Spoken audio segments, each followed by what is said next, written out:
Okay, good morning, everybody. Happy Tuesday. Welcome back. We're excited to kick off this one here for the new year. We're going to try to keep it a little short and sweet. We know the weather's crazy and people have kids at home and schedules upended. We finally got some snow here in Pennsylvania. But in any event, we wanted to start off giving you guys a quick update here on how Poppy's doing. He had an amazing procedure. His doctor is incredible. Uncle Tim, Mom, do you want to give them the rundown on how everything went? Jim can go ahead and do that. Oh, okay, thanks.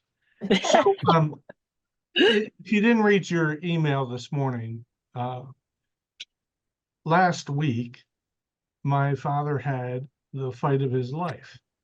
At 89 years old, he needed to go through a 12-hour operation to remove a sarcoma cancer in his upper thigh that was about, what was it, Kathy? 14 inches long by 6 inches wide. Yes, sizable football. So they literally had to slice him open and remove this cancer and put some rods in him to help with his femur. And with, everybody's prayers and thoughts and support, he survived the operation and is doing well. He, within a day and a half, he was able to stand up with assistance.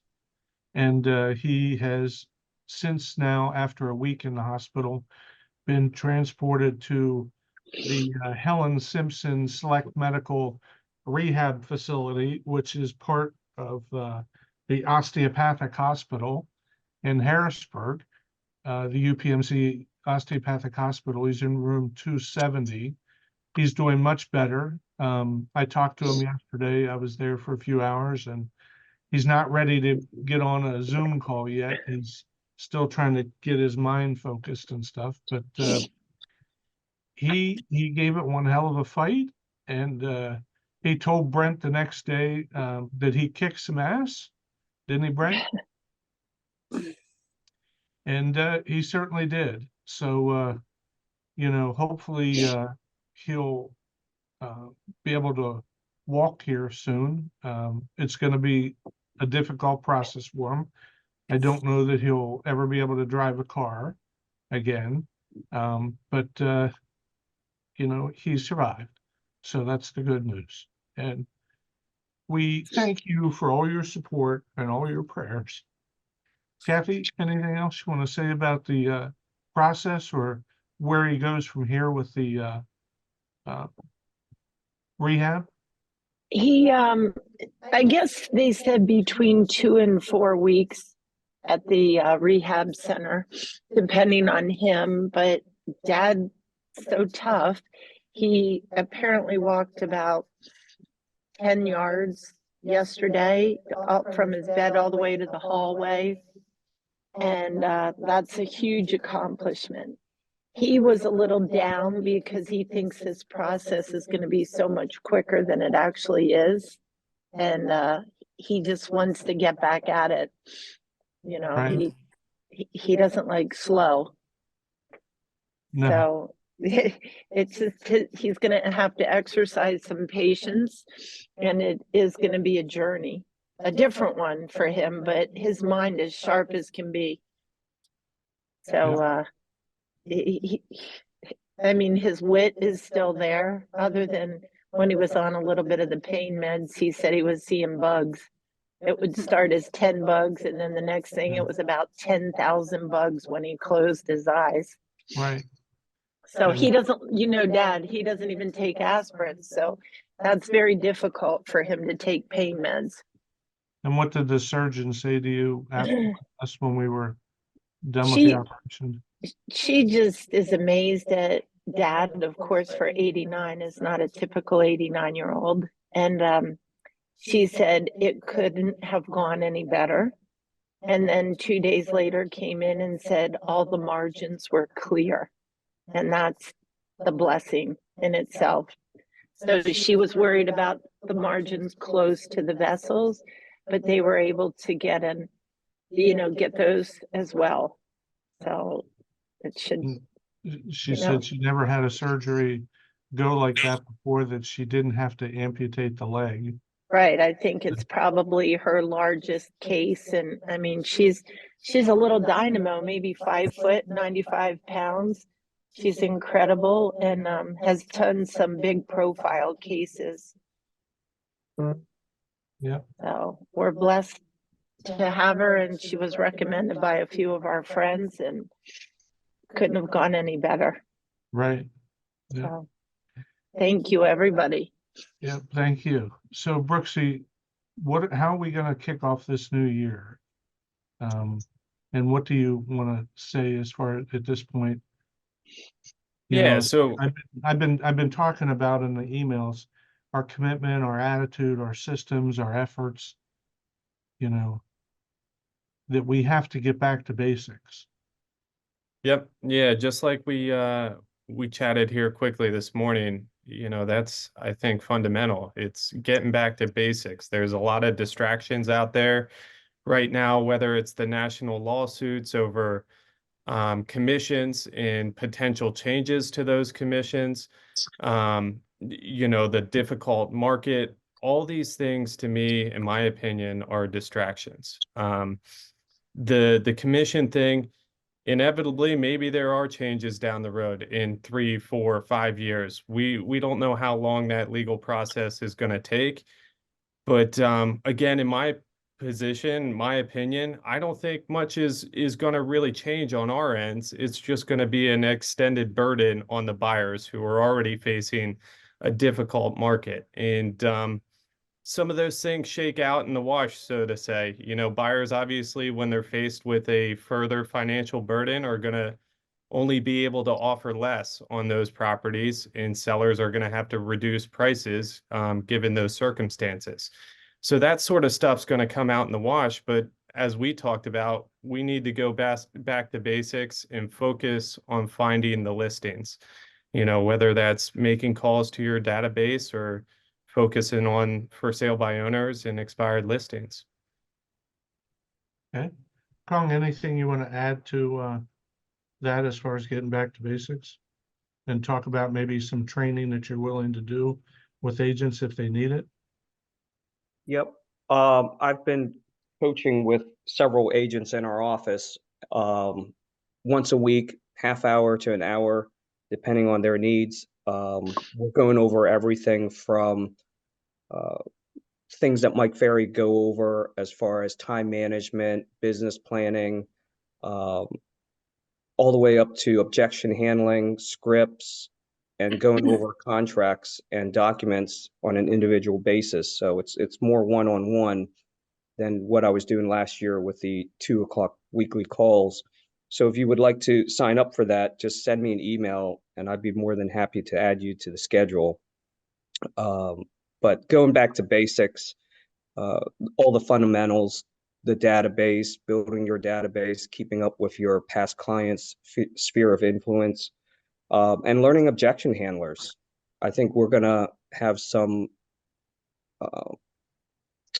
to go back to the basics of handling objections that we hadn't heard for, 4 or 5 years, and learning how to get price reductions. So I'm going through that right now with 3 listings where I had to go in and go back to the basics of chasing the market. Remember that, Tim?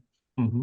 And talking to sellers and trying to talk them down, and not just, your $5,000 or $10,000 reduction. We're talking 10% off the price here. So it just, you have to go back to learning what we knew back in 2016, 17, and get good at it, because you're going to need it in your tool chest. Our coach Kevin from the Mike Ferry organization used to tell us, price it low and watch it go. And Kong, I know you have handled, still up until yesterday, multiple offers on properties for agents. So it's still happening in specific markets and price ranges. What markets are you seeing that happen in right now? You mean price range? Yeah. Yeah, my gosh, there was one this weekend, I believe it was like in the high 200s. I know our office just handled one in Mechanicsburg Borough that was in the high 300s. So they're still happening. And I guess if the price is right, um, the market will balance itself out and you'll get multiple offers for it. So, yeah, Is John Shannon on the call today? John, are you here? I'm looking through the thing. I don't Yeah, think I so. don't see him on the list. John had called me this weekend. He had written a full price offer over $1 million on a property in Lewisberry. And by the time the agent got around to presenting it, it had 3 offers on it. So still multiple offers over $1 million in Lewisberry. So that's happening too. You know, there's some agents in our office that had the best year of their career last year in 2023. There's some agents in our office that had the worst year of their career in 2023. You can make it the best year in 24, and you can, as I say, soar in 24 if you do those 4 things that I said and I've been harping on within the last week. One is the commitment to the business. Number 2 is keeping your attitude in check and staying positive. Number 3 is systems to run your business. Now, when I say systems to run your business, not everybody likes the Mike Ferry organization, even though that's something that we believe in and we know works. There's other systems that work too. The Brian Buffini system works very well for lots of agents. It's very similar to the Mike Ferry organization, but it focuses more on writing personal notes to people and doing pop bys and visiting them, holding the client appreciation events, and it's more hands-on with your clients. But there's other systems out there. There's the Tom Ferry system. There's Jeff Glover's system. There's all different kinds of systems out there. And you could even have your own system. So whether it's making calls, writing notes, having parties,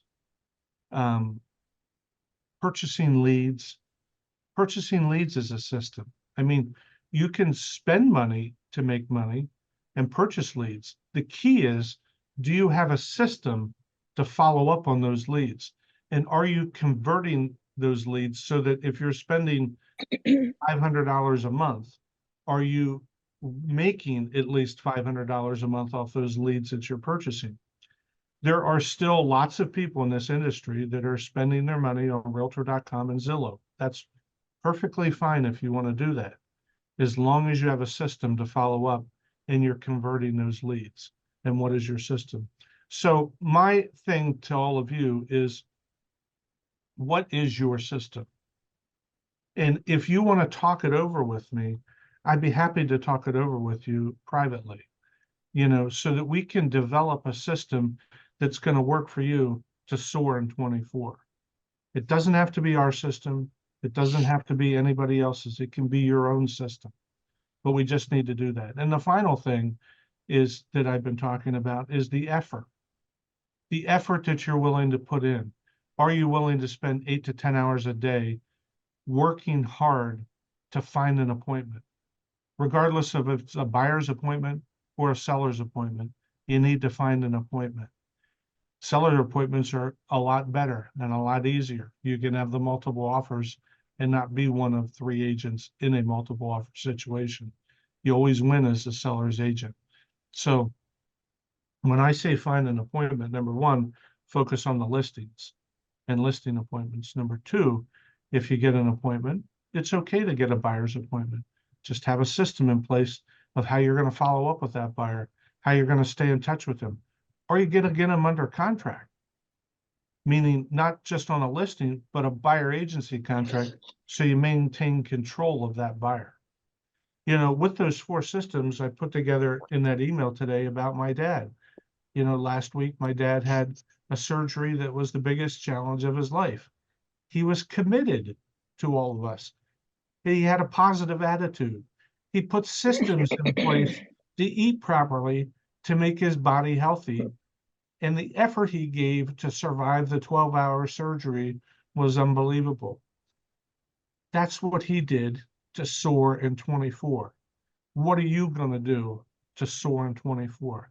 Because it is possible for us all to have the best year of our life if we do those 4 things. If we do those 4 things. So, like we said, Brooks, we don't need to make this a long meeting. We just really wanted to give you an update on Poppy. We wanted to talk about those 4 things. We want to get your mindset properly, and we want to help you make money. So if you want to reach out to me privately and you want to talk about what systems would work better for you, I'd be happy to do that. Anything else, Brooks, you'd like to bring up? Or anybody have any questions or comments or questions about Poppy?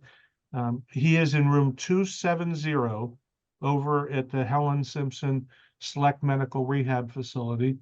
I'm sure within the next week, if somebody wanted to call us and talk to us, he would be happy to have a visitor. This week it's a little challenging for him with what's he doing physical therapy, Kath, 3 or 4 times a day? 4. And 3 times. Yeah, 4. 3 to You're 4 right. times a day. So, he's a little worn out from it, but he is committed, and we hope you are too. Brooks? Yeah, I'm excited for 2004. I'm ready to get back at it. There's no 2 ways about it. It's going to be hard work, but we're here for you, support, accountability. And the good thing is, just like that doctor who, was a miracle to us and Poppy, her job certainly wasn't easy, but the reward was, I'm willing to bet she got paid pretty handedly for the hard work that she has to do. We all work really hard as well, but the good news is we get paid a lot of money to do what we do and be the experts in the real estate industry. So, we're here to work hard with you and make 2024 the greatest year yet. Yep. And again, we appreciate you. We appreciate your love and support for our father. And let's make it a great year, and let's soar in 24. We'll see you next week. See you guys.